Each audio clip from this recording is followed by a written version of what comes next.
మళ్ళీ ఎన్నికలు వచ్చాయి. ఎట్లా ఉంది 5 సంవత్సరాలు? పోయిన గడిచిన 5 సంవత్సరాలు ఎలా ఉంది? అంతకుముందు 5 సంవత్సరాలు చంద్రబాబు గారు ముఖ్యమంత్రి, అదెట్లా ఉండే? ఇప్పుడు జగన్మోహన్ రెడ్డి గారు ముఖ్యమంత్రి. ఏం చెప్పారు జగన్మోహన్ రెడ్డి గారు? రాజశేఖర రెడ్డి గారు హంద్రీనివా ప్రాజెక్టు 90% పనులు పూర్తి చేశారు. చంద్రబాబు గారి వల్ల 10% పనులు పూర్తి చేయడం చేతగాలేదు. నాకు ఓట్లేసి గెలిపించండి రాజశేఖర రెడ్డి గారి కొడుకును. రాజశేఖర రెడ్డి గారు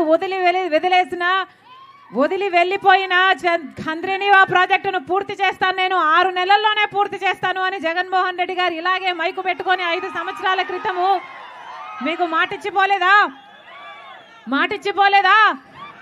అయిందా అన్న హంద్రీనివా ప్రాజెక్టు? హంద్రీనివా ప్రాజెక్టు వేల ఎకరాల లక్షల ఎకరాలకు నీళ్ళు ఇచ్చే ప్రాజెక్టు. హంద్రీనివా ప్రాజెక్టు రాజశేఖర రెడ్డి గారి కలల ప్రాజెక్టు. రాయలసీమ ప్రాంతం, ఈ చుట్టుపక్కల ప్రాంతం మొత్తం సస్యశ్యామలం చేసే ప్రాజెక్టు. అలాంటిది రాజశేఖర రెడ్డి గారు, మీ రఘువీరారెడ్డి అంకుల్ గారు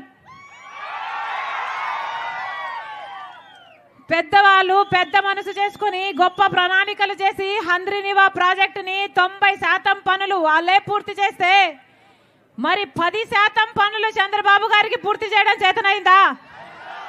పోనీ జగన్మోహన్ రెడ్డి గారికి చేతనైందా? 6 నెలల్లో